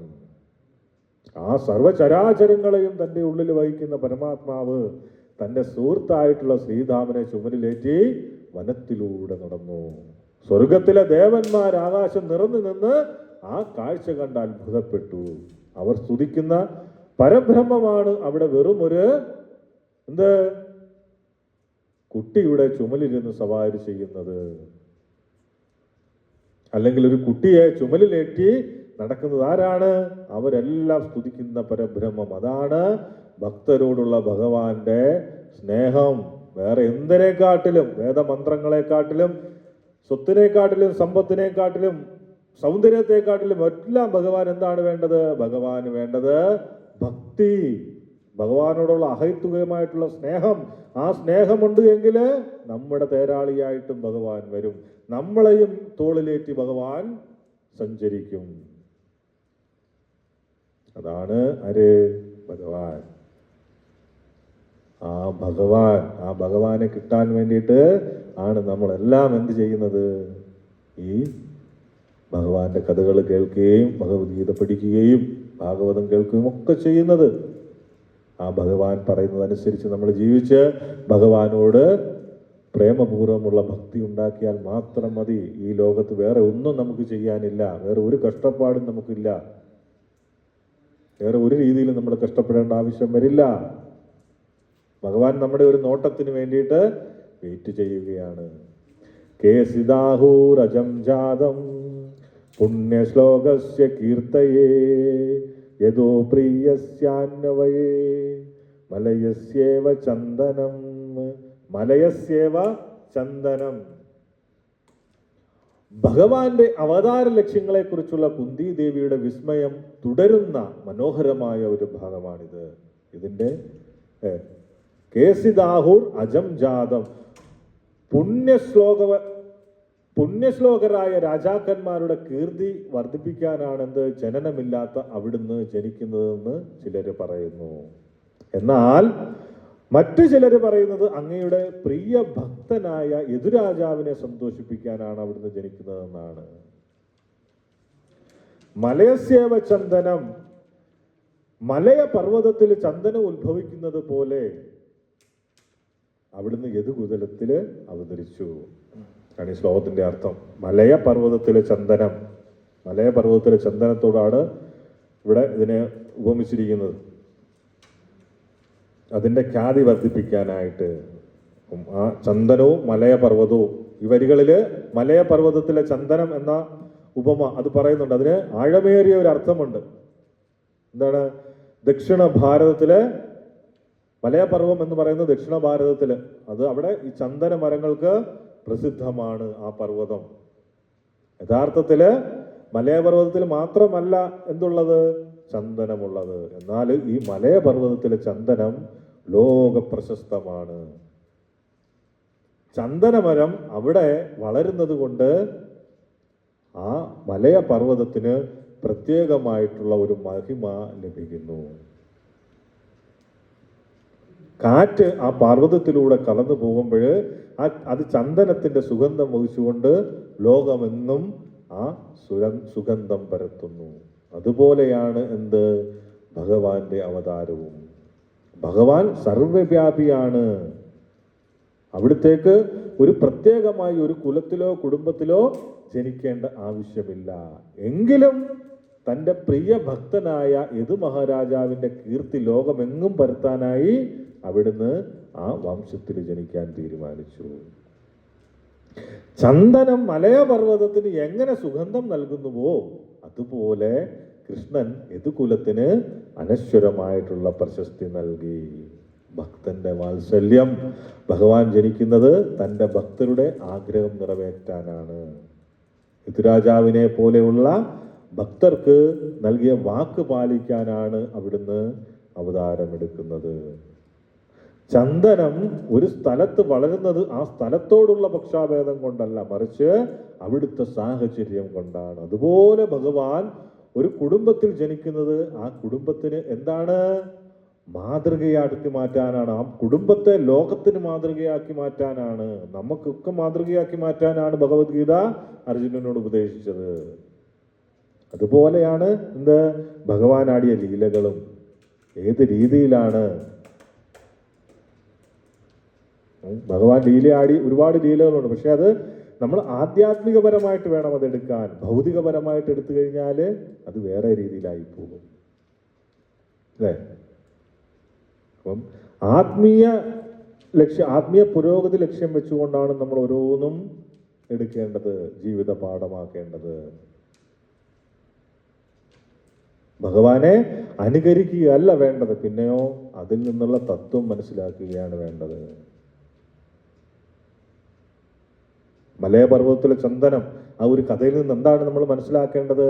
നമ്മുടെ ഹൃദയം ഭക്തി കൊണ്ട് മലയപർവ്വതം പോലെ സുഗന്ധപൂരിതമായാൽ ഭഗവാൻ തീർച്ചയായും അവിടെ ചന്ദനമായിട്ട് അവതരിക്കും. ഭഗവാന്റെ ജനനം ലോകത്തിന് ആനന്ദവും ഭക്തർക്ക് അഭിമാനവും നൽകുന്നു. സൂര്യൻ കിഴക്കുദിക്കുന്നു എന്ന് നാം പറയുമെങ്കിലും എന്ത്? സൂര്യൻ കിഴക്കിന്റെ മാത്രം സ്വത്തല്ല, സൂര്യൻ സ്വതന്ത്രനാണ്. അതുപോലെ ഭഗവാൻ ആരുടെയും മകനല്ല, മറിച്ച് സർവ്വതിനും കാരണഭൂതനായിട്ടുള്ള പരമപിതാവാണ്. ആര്? ശ്രീകൃഷ്ണ ഭഗവാൻ.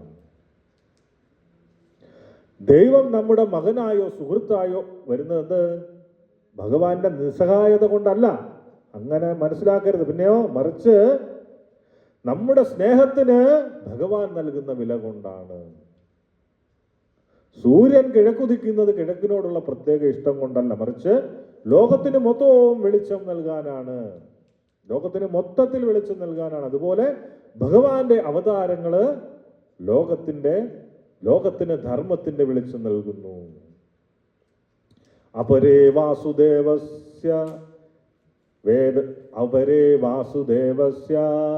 ദേവക്യാം യാസിതോ ഭൃഗാ അജസ്ത്വം അസ്യ ശിമയാ വദായ ച സുരദ്വിഷാം. ഭഗവാൻ തൻ്റെ ഭക്തരുടെ പ്രാർത്ഥനകൾക്ക് എങ്ങനെ ഉത്തരം നൽകുന്നുവെന്നും അധർമ്മത്തെ എങ്ങനെ നശിപ്പിക്കുന്നുവെന്നും കുന്തിദേവി ഈ വരികളിലൂടെ പറയുന്നത്. ഇതാണ് അപരേ വാസുദേവസ്യ ദേവക്യാം യാസിതോ ഭൃഗാത് അജസ്ത്വം അസ്യക്ഷിമയാ ഭതായ ച സുരദിശാം. അവിടുത്തെ മകനായി ലഭിക്കാൻ വസുദേവരും ദേവകിയും പ്രാർത്ഥിച്ചുകൊണ്ടാണ് അവിടുന്ന് അവർക്ക് ജനിച്ചതെന്ന് മറ്റു ചിലർ പറയുന്നു. അതെ, അവിടുന്ന് ജനനമില്ലാത്തവനാണെന്നതിൽ സംശയമില്ലെങ്കിലും അവരുടെ ക്ഷേമത്തിനായും ദേവന്മാരോട് അസൂയ വെച്ച് പുലർത്തുന്ന അസുരന്മാരെ വധിക്കാനുമായി അവിടുന്ന് അവതാരമെടുത്തു. അവിടുന്ന് എന്താണ്? വസുദേവരും ദേവകിയും പ്രാർത്ഥിച്ചതുകൊണ്ട് അവരെ വാസുദേവസ്യ ദേവക്യാം, അവിടുന്ന് വസുദേവരും ദേവകിയും പ്രാർത്ഥിച്ചത് കൊണ്ടാണ് അവരുടെ മകനായി ജനിച്ചതെന്ന് ചിലർ പറയുന്നു. അജസ്ത്വം അസ്യക്ഷിമയ വധായച്ച സുരദിശാം, അസുരന്മാരെ കൊല്ലാനാണെന്ന് പറയുന്നു. ദേവന്മാരുടെ അസൂയ വലിച്ചു പുലർത്തുന്ന അസുരന്മാരെ വധിക്കാനാണെന്ന് പറയുന്നു. ധർമ്മം പുനഃസ്ഥാപിക്കാനാണെന്ന് പറയുന്നു. ഇവിടെ എന്താണ്? പണ്ട് പൃശ്നി എന്നും സുതപസ് എന്നും പറയുന്ന രണ്ടു പേരായിരുന്നു. ആരൊക്കെ? അതിനു മുമ്പ് വസുദേവരും ദേവകിയും. അവര് ഈ പൃശ്നിയും സുപതസുമായിരിക്കുന്ന സമയത്ത് അവര് കഠിനമായിട്ടുള്ള തപസ്സനുഷ്ഠിക്കും. ഭഗവാൻ അവർക്ക് മുന്നിൽ പ്രത്യക്ഷപ്പെട്ടിട്ട് എന്ത് വരമാണ് വേണ്ടത് എന്ന് ചോദിക്കും. ആ സമയത്ത് ആ ഭഗവാന്റെ സൗന്ദര്യത്തിൽ മയങ്ങി അവരെന്ത് ചോദിക്കും? അങ്ങയെപ്പോലെ ഒരു മകൻ ഞങ്ങൾക്ക് വേണം. പക്ഷേ പ്രപഞ്ചനാഥന് തുല്യനായിട്ട് ആരെയുള്ള ഈ പ്രപഞ്ചത്തിന് ഭഗവാന് തുല്യനായി ഭഗവാൻ മാത്രമേ ഉള്ളൂ. അതുകൊണ്ട് ഭഗവാൻ പറയും, എനിക്ക് തുല്യനായിട്ട് ആരുമില്ലാത്തതിനാല് ഞാൻ 3 തവണ നിങ്ങളുടെ മകനായിട്ട് ജനിക്കാം. അവര് 3 തവണ ചോദിക്കും. ആ വിഭ്രാന്തി കാരണം അങ്ങനെ ആദ്യത്തെ തവണ ആരായിട്ട് ജനിക്കും? വിഷ്ണുഗർഭനായിട്ട് ജനിക്കും. രണ്ടാമത് വാമനനായിട്ട് ജനിക്കും. മൂന്നാമത് കൃഷ്ണനായും ജനിക്കും. അല്ലേ? കൃഷ്ണസ്തു ഭഗവാൻ സ്വയം ഭഗവാനായിട്ട് തന്നെ അതേപോലെ തന്നെ ഭഗവാൻ വരും. ദൈവം നമ്മുടെ ജീവിതത്തിലേക്ക് വരുന്നത് നാം അവിടുത്തെ എത്രത്തോളം ആത്മാർത്ഥമായി ആഗ്രഹിക്കുന്നു എന്നതിനെ ആശ്രയിച്ചിരിക്കും. വസുദേവരുടെയും ദേവകിയുടെയും പ്രാർത്ഥന അത്രമേൽ തീവ്രമായതുകൊണ്ടാണ് സർവശക്തനായിട്ടുള്ള ദൈവം അവരുടെ കാവൽക്കാരെ ഭയക്കാതെ ഒരു കുഞ്ഞായിട്ട് അവതരിച്ചത്. നാമും അതേപോലെ ഹൃദയം തുറന്ന് കൃഷ്ണ ഗോവിന്ദ എന്ന് വിളിച്ചാൽ ഭഗവാൻ നമുക്കും സ്വന്തമാകും. ഹരേ കൃഷ്ണ കൃഷ്ണ കൃഷ്ണ ഹരേ ഹരേ, ഹരേ രാമ രാമ ഹരേ ഹരേ. നമ്മളും ആ ഹൃദയ നൈർമല്യത്തോടു കൂടി, കലർപ്പില്ലാത്ത ഭക്തിയോടുകൂടി ഭഗവാനെ വിളിച്ചാൽ ആ ഭഗവാൻ എന്താണ്? നമുക്കും സ്വന്തമാകും. അതാണ് ഇവിടെ കുന്തിദേവി നൽകുന്ന ഗുണപാഠം. അതാണ് കുന്തി സ്തുതിയുടെ മേന്മ എന്ന് നമ്മൾ ഇവിടെ വെച്ച് നിർത്താം. ഈ അടുത്ത ഒരു ക്ലാസ്സോടുകൂടി നമുക്ക് കുന്തി സ്തുതി സമാപിക്കുന്നതായിരിക്കും. ഹരേ കൃഷ്ണ.